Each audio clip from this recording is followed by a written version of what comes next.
October 8th, 1985, marked the beginning of a string of brutal robberies that rocked South Florida. Two masked men used military weapons in a violent spree that threatened innocents. But no one knew who they were or where they would strike next. Before the FBI could stop them, lives would be lost, and law enforcement would be changed forever.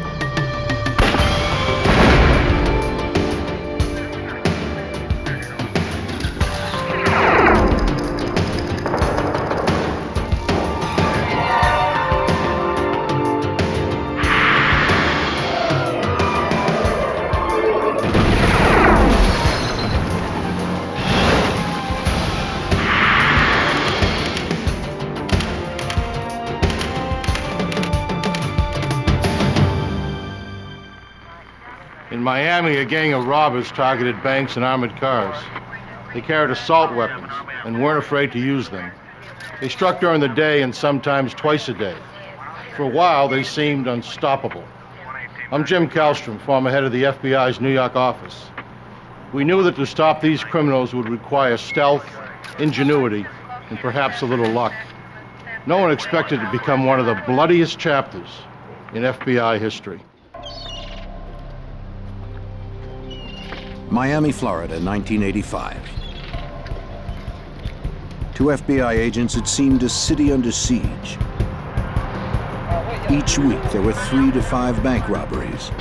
Kidnappings, major drug deals, and shootings were everyday occurrences. But just when it seemed things couldn't get any worse, a new breed of outlaws hit the streets and turned the Miami crime wave into a war.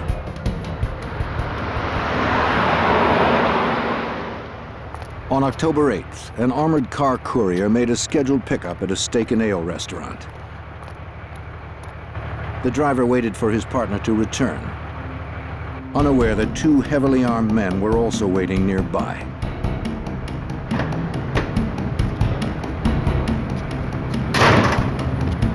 As the guard approached the rear of the truck, the gunman advanced with military-style precision. Hold it! Come out! I can't. Open the door! Tell him to open the door! Open the door! The driver refused to open his door. He drove away, following company policy.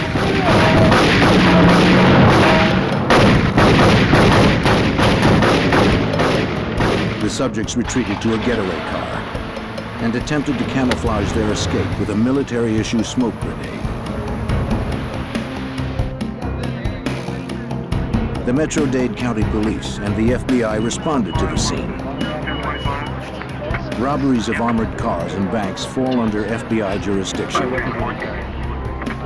The supervisor of the Miami FBI's Violent Crimes Unit was Special Agent Gordon McNeil. There were basically no clues as far as who these individuals were. We had absolutely no idea, no way to go. No one had seen them without the black hoods over their faces. They wore gloves on both hands. One piece of information witnesses did provide was the license number of the getaway car. Agents tracked the number and learned the car had been stolen a month before. But the lead was a dead end. The robbers had escaped with only $2,800. But their use of military weapons and commando tactics convinced Agent McNeil they would probably strike somewhere in Miami again. But where and when? The answer came just 8 days later. At a busy supermarket on South Dixie Highway, another armored car arrived to make a scheduled pickup. A courier returned to the truck with several money bags filled with cash and receipts.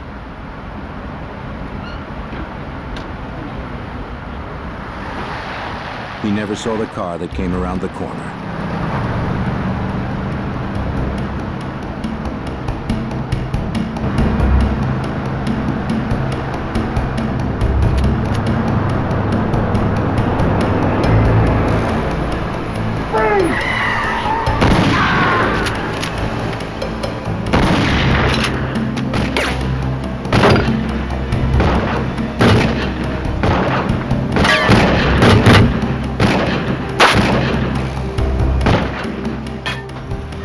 escaped empty-handed. Metro-Dade police and the FBI quickly responded to the alarm. 6 Adam 31, 1097. These men were clearly not afraid to use deadly force.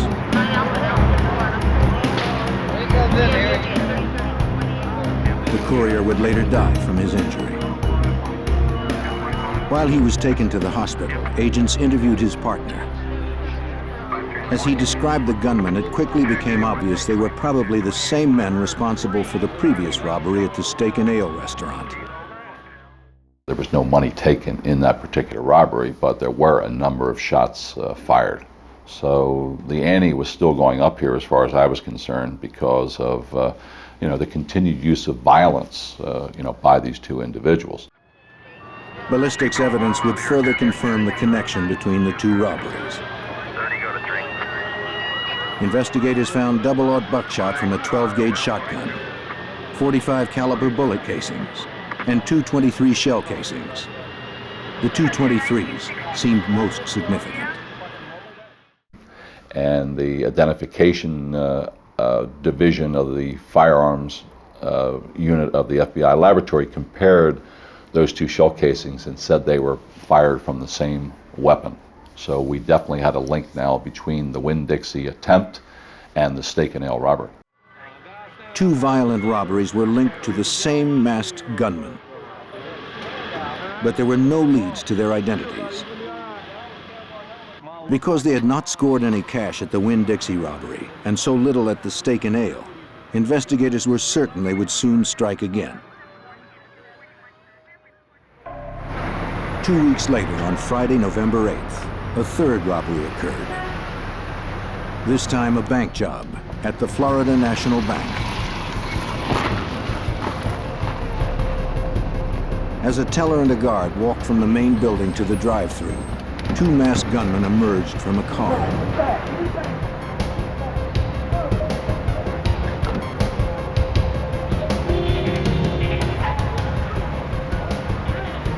At gunpoint, they ordered the teller to open the door to the drive-thru. Get it open now! She tried to comply, but there was a problem with the key. Hurry up! Stalled in broad daylight at a busy intersection, the gunman aborted the robbery and fled with only the $10,000 the guard had been carrying.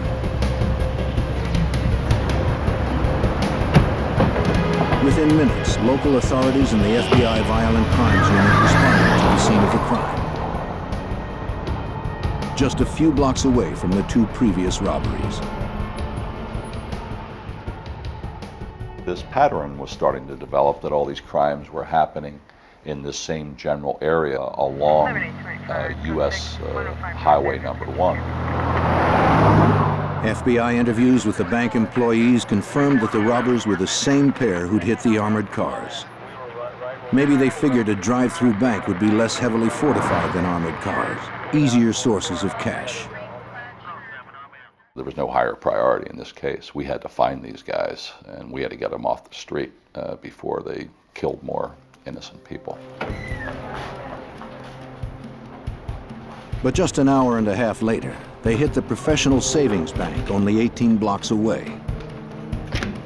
Get your hands up! Get your hands up! Get on over there! Get out of the ground! On the ground now! Get out now! Get out! Get out! You, come here! Come on over here! Come on, you! Come over here! The robbers quickly took control of the lobby. At gunpoint, both customers and employees quickly followed their orders. With their masks and high-powered weapons, no one doubted they meant business. Face down!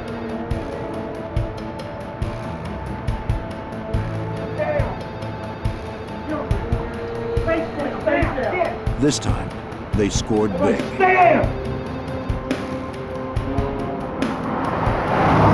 They raced off with over $41,000, delivered earlier that day by Wells Fargo. They escaped in yet another getaway car, a Chevy Monte Carlo. Witnesses had little to tell agents. The robbers had entered quickly and forced everyone down on the floor where they couldn't see what was going on. But since the men had actually been inside the bank this time, perhaps the security cameras had captured them on tape.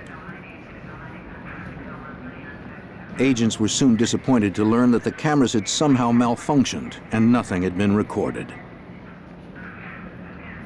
It was the fourth robbery in 6 weeks.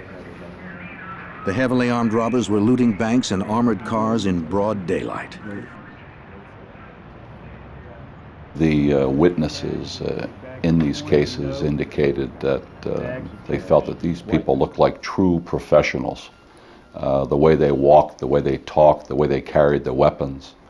And I truly believed up until when we finally found out who they were, that we could very easily have been dealing with police officers here or very recent ex-military.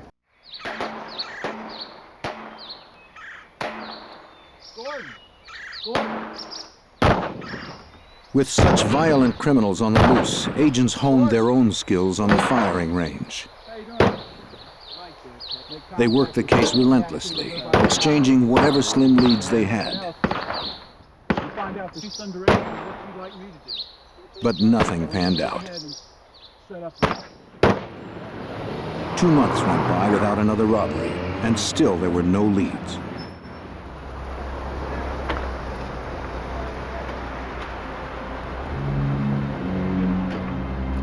On Friday, January 10th, 1986, William Roberts prepared to make a transaction at the Barnett Bank, just as an armored truck was unloading outside.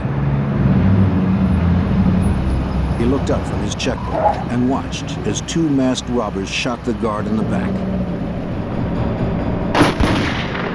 As the guard lay on the ground, one of the gunmen shot him twice more.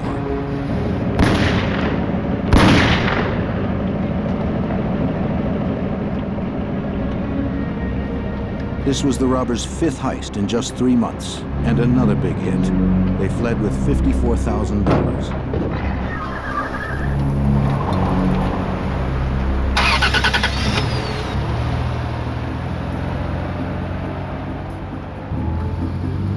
William Roberts trailed the men for blocks. Though he maintained his safe distance, Roberts worried the thieves knew he was following them.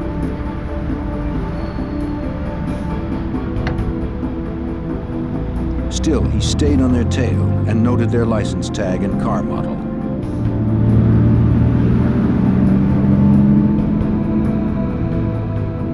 He tracked them to a parking lot where they pulled in next to a white pickup truck.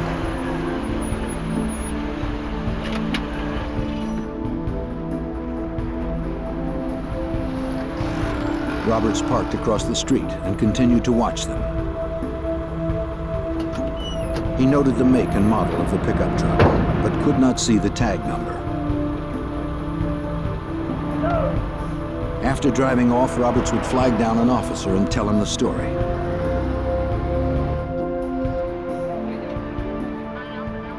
The FBI responded to the scene and interviewed bank employees. They found several .223 rounds, later determined to be fired from the same weapon used in the first 2 robberies. Nearby FBI agents examined the getaway car the robbers had left behind. But William Roberts was the star witness. Thanks to Roberts, the FBI had the first big break in a 3-month string of violent robberies. A check on the license tag of the getaway car revealed the car was registered to a man named Aureliano Brielle.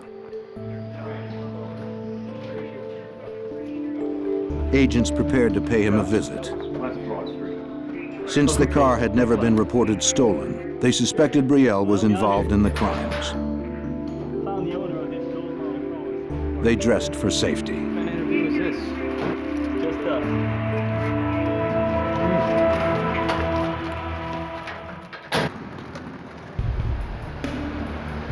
In Miami, the FBI had been tracking 2 masked gunmen who had been robbing armored cars and banks, already killing 1 guard. Now agents had located the registered owner of one of the getaway cars. On January 14th, Special Agent Morellis and a partner arrived at the home of Aureliano Brielle, the registered owner of the car. A woman opened the door.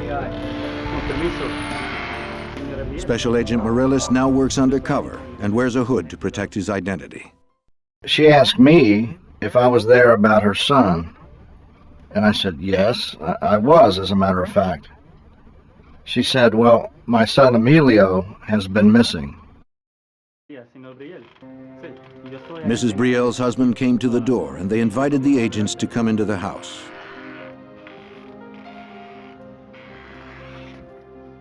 Mr. Brielle explained that his son Emilio had disappeared 3 months ago with the family car, which he borrowed to go target shooting in the Everglades.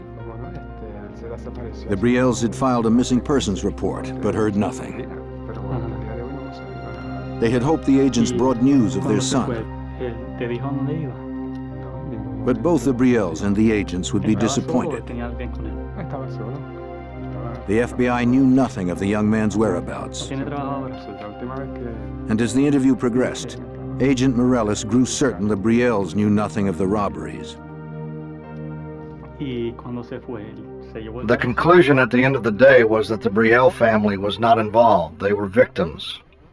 Their car had been stolen and their son was missing.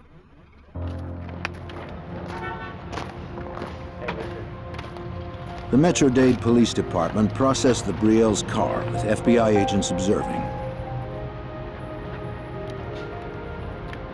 But evidence technicians found no fingerprints or anything else to advance the case. The next 2 months were quiet again, though the robbers remained on the loose. Agents worked other cases as they continued to mine every possible resource for clues.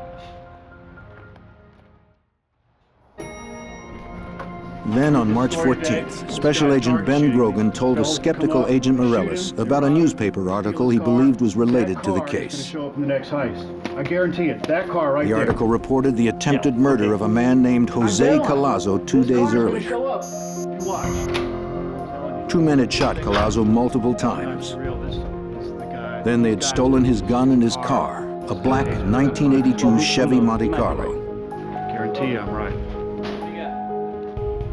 Grogan swore that the vehicle would be the bank robber's next getaway car. While it seemed to some agents nothing more than a hunch, they respected Grogan. Car and disappeared. Shot him 4 times with the arm, through the face. At 53, he was a career agent with 25 years on the job, including time as a SWAT team leader. Is he still alive? Yeah, he got up, walked 1.5 miles to a convenience store, made a phone His colleagues call. called him the doctor because he could do jobs no one else could do. What do you think? Check on these plates. So they took a chance on his hunch. Get on it. Good job. Mr. Collazo, tell me what happened. These 2 guys. Grogan and another agent visited Collazo in the hospital. There were 2 white males. 2 white males. Collazo was in rough shape, with wounds to the side of his head, his arm, and his back. But he managed to tell the story of his nightmarish afternoon in the Everglades. Oh my God, there's a car and... Collazo had gone to a recreational trail near a lake, where gun owners often practice target shooting. He was firing his .22 when 2 men drove up beside him. How you doing?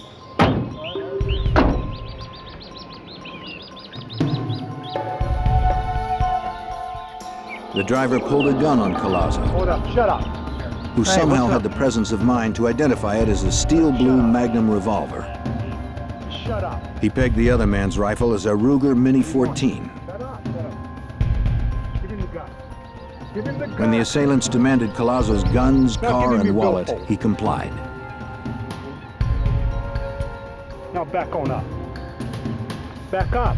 Give you everything. Back up. Shut up. But they shot him several times anyway, Back at up. close range.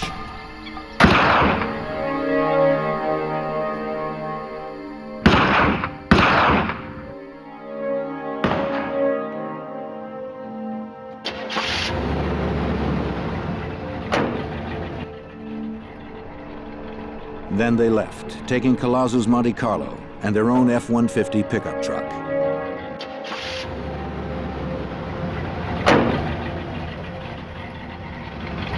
As they drove off, they believed Collazo was dead.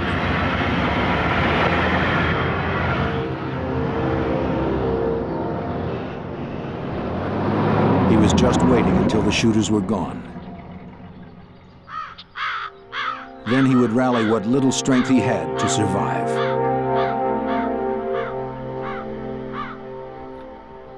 Collazo had to make a decision as to whether he would try to live or just lay down and die. And Collazo said he chose to try to live. So he picked himself up out of that lake and walked almost a mile after being shot 3 times to seek help.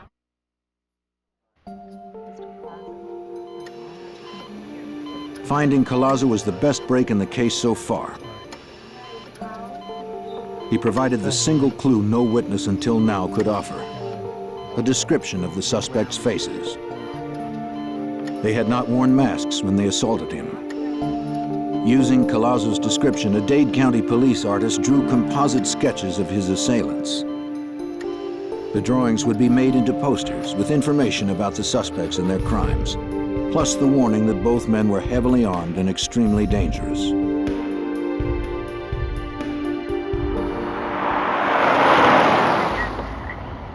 Retired Special Agent John Hanlon, a 22-year FBI veteran then assigned to the Violent Crimes Unit, remembers what Collazo said.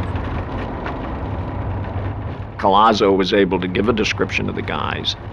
He told us about the white pickup truck. He was shot in the same general area as we thought Emilio Bracciale had disappeared. In the coming days, agents stepped up their efforts. They conducted a grid search of the streets crossing South Dixie Highway in the vicinity of the bank robberies. I got the agents together. After I told them what I had on my mind, they looked at me like I was crazy. But I said, I want you to go down between 88th Street on South Dixie Highway and 185th Street and come up with any license numbers on white Ford F-150 pickup trucks. Something just told me in my gut that perhaps, who knows, we're trying to make our own luck. What is it, 1 million to 1, 10 million to 1? I don't know. But they came back with the license numbers of 10 white Ford F-150 pickup trucks. Computerized checks of the license numbers would reveal the owners' names. Agents would then request driver's license photos from the Department of Motor Vehicles. Perhaps if Collazo saw the photos, he could identify the truck's owner. But in 1986, technology was slow, and before the photos came back from the DMV, the robbers struck again. On Wednesday, March 19th, just 1 week after Collazo's assault. Get your hands up! Get your hands up! Turn around! Get out! Get out! Get down! On the floor! Both of them! Come on out! Get out! The thieves hit another bank on South Dixie Highway. Back up! Get out! Come on! Get out! Give me the bag! It was their 6th hit in 5 months. Give me the money! Get it! Put your face down! Be quiet! One kept the terrified customers at bay. The other looted money from a teller. Stand, everybody! Go, move! Don't look up! The men escaped with over $8,000 in cash.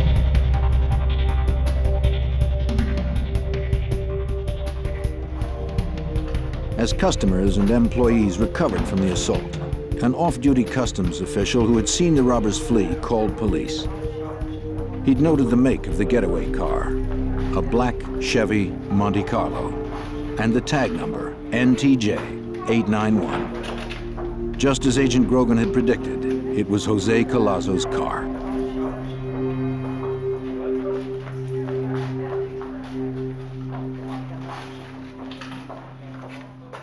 They didn't even change the tag. And we're not really sure whether they were, well, we're pretty sure they weren't that stupid, but we speculate that in their minds, you know, they were these hard men. And we think that they were probably just saying, hey, in your face, police, you know, come and get us if you can. Investigators learned little of value from witnesses. At this bank, the security cameras had filmed the entire robbery. But the videotape was of little use. The camera's lenses had captured little more than unidentifiable masked bandits. There was little doubt these robbers planned each hit carefully. It appeared to me that they were doing surveillance of the banks prior to some of the robberies, because on most occasions they robbed the bank within 10 minutes of delivery of a cash shipment by an armored car company. So they were waiting until the cash was inside from the armored car company and then hit the bank.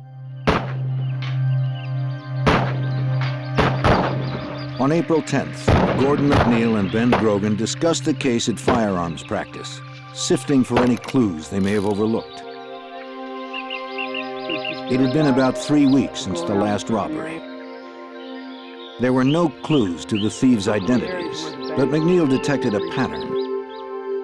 You're always looking in law enforcement for patterns of crime, things that seem to happen on a consistent basis.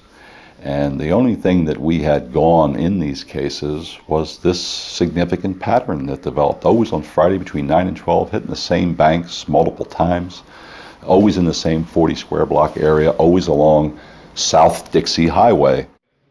Agents planned a surveillance for the next day. They would fan out to patrol the area where the robbers had struck so often. Hey guys, you got a minute? Yeah.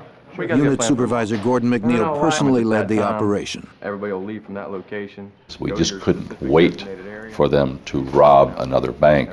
We had to get out there and we had to make our own luck, and maybe we could find them. Start watching for the vehicle. You come across Agent Hanlon remembers what happened next. put it into play. Hopefully it'll work out. Eddie Morales walked over and said, "Hey, let's go down there." And I thought, well, what the heck, you know? So as a whim, I mean, there was no pressure to go or anything of that kind. I mean, I certainly had enough to do, and I liked Eddie, and I figured, well, we'll go on down there, we'll ride down, and you know, rather cavalierly, and spend some good times with Ed, and we'll take it from there. Many believed it was a long shot, but 14 Miami FBI agents met in a parking lot at 8:45 a.m. on Friday, April 11th, 1986. They would surveil a 53-block grid along South Dixie Highway, where 2 commando-style gunmen had pulled off 3 bank robberies and 3 armored car heists in 6 months. The suspects were described as white men, of medium build, one with a handlebar mustache, both about 30 years old. They were heavily armed and extremely dangerous. They might be driving a black Monte Carlo, license number NTJ 891. After a robbery spree that had lasted 6 months, Miami FBI agents went on the offensive in search of 2 killers, possibly driving a black Monte Carlo. They met to patrol an area where the 2 armed robbers had used military tactics to hit armored cars and banks.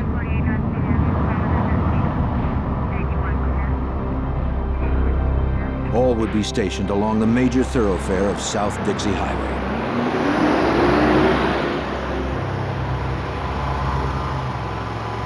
Agents Ben Grogan and Jerry Dove were on their way to stake out the Barnett Bank when the impossible happened.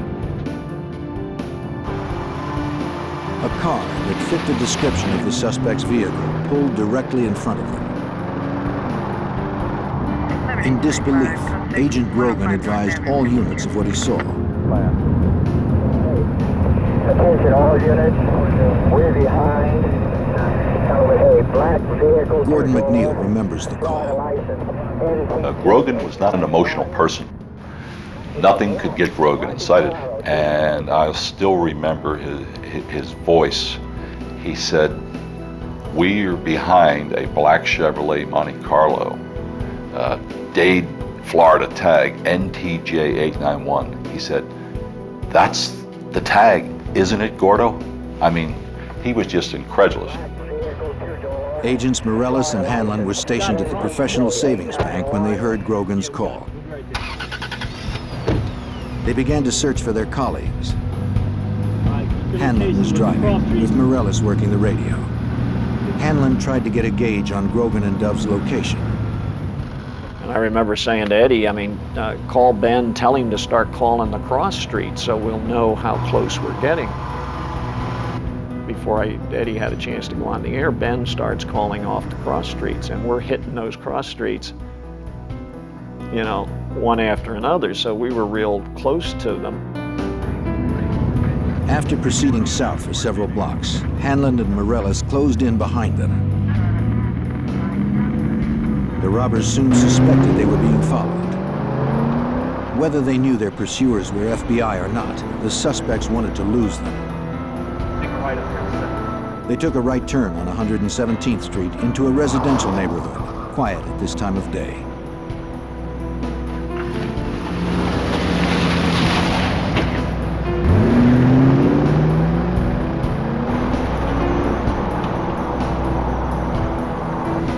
Still following? Still behind us.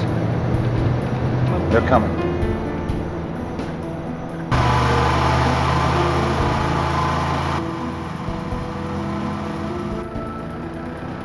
They turned right again, trying to lose the tail.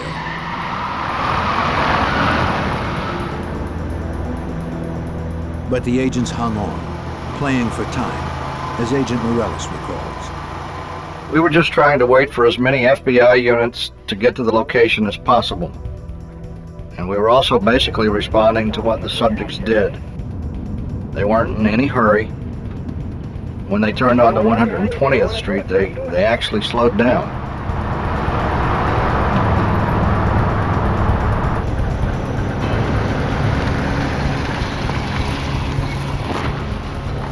The caravan continued on, with the agents always concerned about endangering innocent bystanders.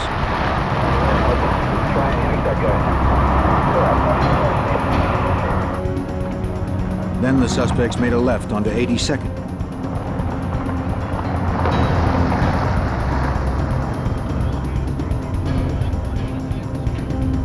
It appeared they were heading back to the busy highway, where civilians would be at risk should a confrontation turn violent.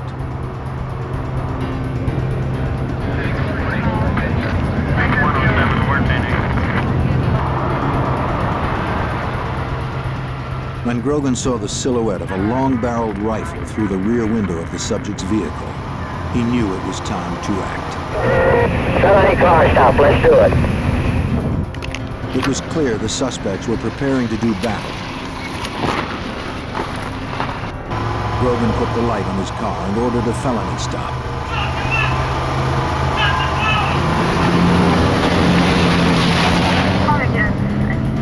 Grogan pulled alongside the suspect's car and ordered them to stop. The suspects ignored the order, and Grogan pulled ahead of them, blocking their escape.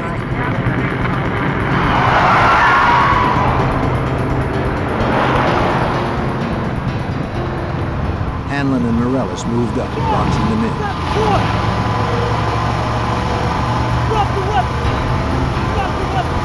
The sight made an indelible impression on veteran agent John Hanlon. And I'll never forget the man's face. I could pick him out today. He looked like your basic Western bad man. He looked very, very determined. It seemed the suspects were as desperate to prevail as the agents who pursued them.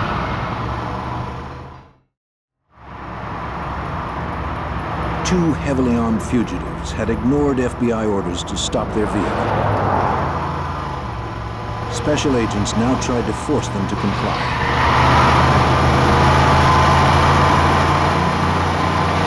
The last to catch up to the group was Agent Richard Manauzi. As he pulled behind the suspect's car, he saw one of the gunmen take aim at Morellis and Hanlon. Manauzi rammed the fugitive's car from behind.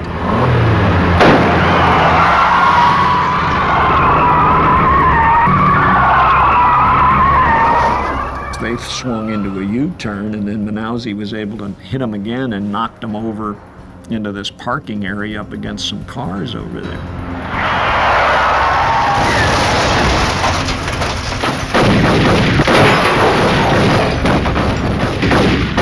passenger opened fire with a Mini-14 assault rifle. Outgunned, Agent Manauzi crawled to cover. Agent McNeil arrived seconds later, firing at point-blank range.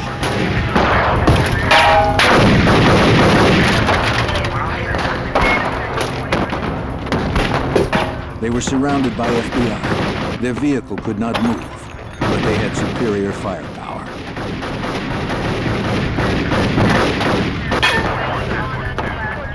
And they refused to surrender.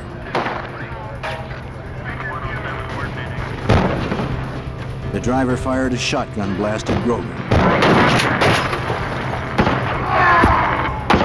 McNeil hit the driver in the neck.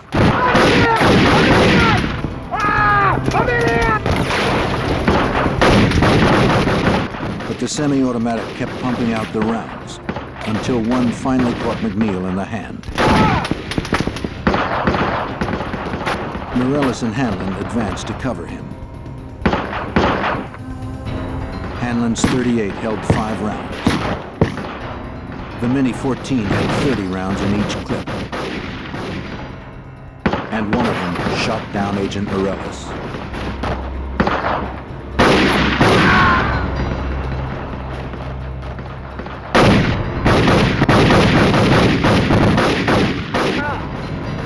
It was all one continuous recollection. It was like 1 second I'm looking at Gordon McNeil's back, trying to maneuver to his left, and the next second is blue sky. And I looked at my left arm, and my left arm was completely shattered. It was like roadkill.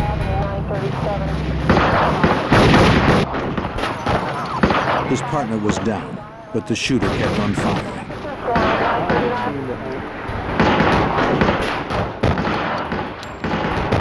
But when he tried to escape out the window, Jerry Dove hit him in the chest with his 9mm.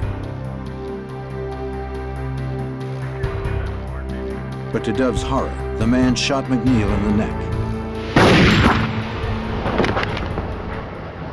I couldn't move my upper body, I couldn't move my arm, and I couldn't move my legs, so I assumed that I was totally paralyzed at that particular point. I couldn't move. 2 more FBI agents arrived and joined the gunfight.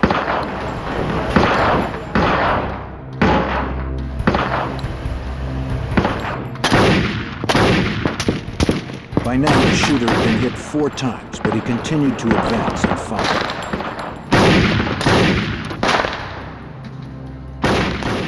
He just made up his mind that he was gone down, he was gone out, and he was going to take as many of us with him as he possibly could. The agents knew they were outgunned, firing 6 shooters against the suspect's 30-round semi-automatic assault weapons.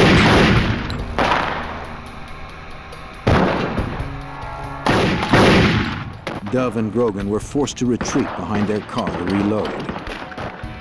Hanlon too reloaded.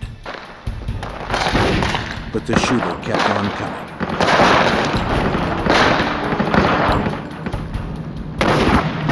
And one went right through my knuckles on my right hand and through the knuckle in my thumb.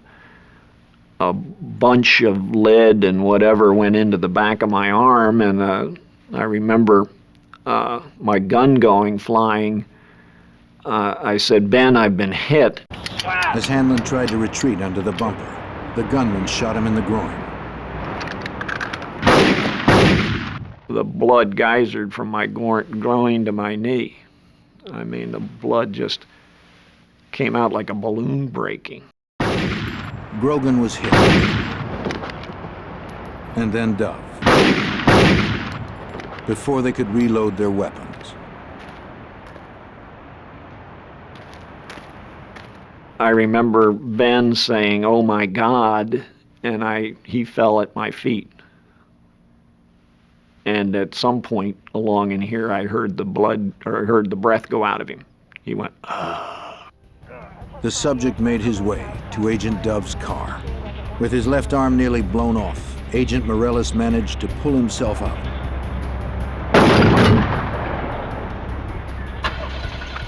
The shooter was trying to flee, and Morales had to stop him.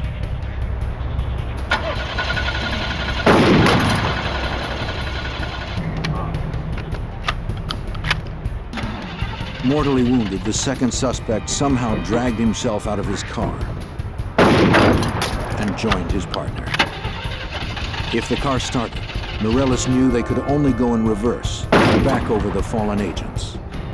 Eventually, I just got angry because I knew internally that I was dying, and my one last thought was, hey, if I'm gonna die, I'm gonna take these guys with me. I'm gonna make sure that they're dead.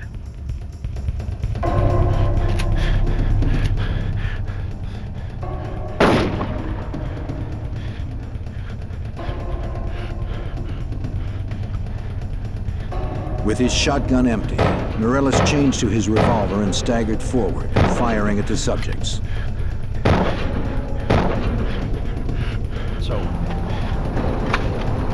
Morales' shots lodged in the men's spines, killing them both. It was a violent end to the lives of two violent men. Just a few minutes after it began, the bloodiest firefight in FBI history ended in tragedy. 2 agents were dead and 5 wounded. 2 suspects still unidentified had also been killed. Over here! Hurry up! Hey, let's have a killing me, man! 3314. Agent Jerry Dove lay dead. At the age of 30, he'd earned a law degree and fulfilled his boyhood dream of joining the FBI. He wanted to make a difference and had given his life trying.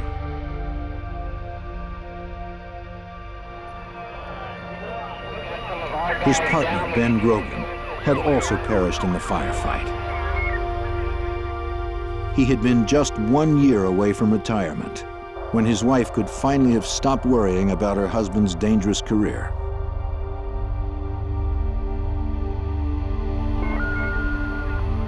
Crime scene technicians arrived at the site. Metro-Dade County Homicide Bureau Sergeant David Rivers was also there. Rivers had the Herculean task of reconstructing 5 minutes of living terror. That would take weeks. Well, we have to find out what happened. And you do that in various ways. You obviously speak to the agents that were involved, and they can tell you what each one of them did individually. And then part of that is to take those different statements as to what they did individually and match it up with the physical evidence. The wounds on the body, the bullet holes in the cars, where the guns are located, where the cars are located, and to reconstruct it to make sure everything's exactly interpreted properly. Technicians recovered 143 bullets fired from the fugitives' weapons. Questions that had plagued agents for so long were finally being answered. The Ruger Mini 14 rifle used to kill agents Grogan and Dove would match the .223 bullets found at some of the armored car and bank robbery scenes. In fact, the FBI crime lab could now forensically link the killers with several of the earlier heists. And from fingerprints, the agents soon identified the subjects as 32-year-old Michael Lee Platt and 34-year-old William Russell Maddox. But one question remained. What kind of men had wreaked this destruction, and why? Agents could not have been more surprised by what they learned from the killer's friends and neighbors. Instead of outlaws living on the edge, prepared for the ultimate confrontation, Platt and Maddox were known as quiet family men. Photos showed their families relaxing together. Platt had a wife and 3 children. Maddox was a single dad. They were partners in a landscaping business. But further investigation gave up the lie of their double life. Inside a shed, agents found guns and ammunition, including the .22 Maddox and Platt had stolen from Jose Collazo when they tried to kill him in the Everglades. Agents would also uncover evidence of a bizarre murder pact in which the men may have killed each other's previous wives. No one had been charged in the two cases, but now they would be reopened. Within days, agents would confirm that Maddox and Platt had killed 25-year-old Emilio Bracciale in the Everglades. A hiker found Bracciale's skeletal remains in the Everglades, not far from where Collazo had been assaulted. Then another tragic footnote surfaced. Hey, how did that interview go for you earlier today? Special Agent Steve Warner received a package from the Florida Department of Motor Vehicles.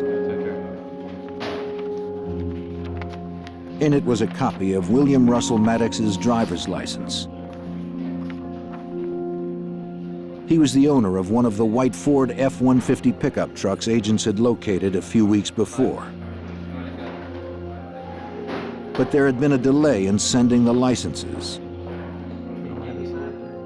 If they had arrived April 11th or prior to that, Collazo would have been able to positively identify Maddox, and we probably would have been able to arrest Maddox, and also Platt, and 2 FBI agents wouldn't have been killed. But that's not the way the luck worked out in this particular case. The FBI investigation revealed that both of the killers had served in the military. Platt had been a ranger, a member of the Army's elite First Strike Force, which explained the pair's commando tactics, fundamentally different than training received by law enforcement. We don't have an acceptable body count in civilian law enforcement. We're taught one way, and that's defensive type shooting. You take cover, you do not take casualties. And then you look at the way Platt reacted that day. He reacted in a military fashion. He had the heavier weapon. He had the Mini 14 with a 30-round capacity. His back was basically against the wall. He had no place to go, so he advanced forward on our position, laying down suppression fire, and ambushed Grogan and Dove, who were behind the car. As agents finally put the pieces together, a frightening portrait emerged of 2 formidable adversaries.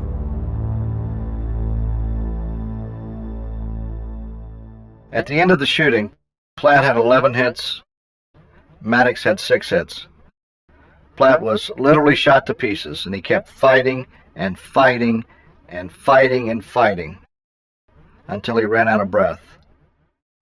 He fought to the last. They were going to die, it's just they weren't dying fast enough. And they weren't prepared to lay down and die. You know? They weren't about to give up.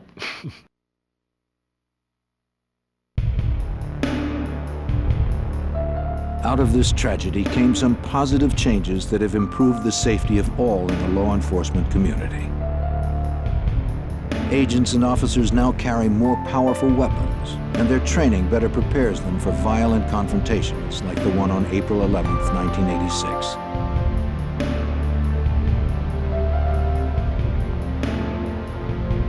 As hundreds mourned the deaths of 2 dedicated and selfless FBI agents, those in law enforcement have looked for meaning in the tragic events of that April morning.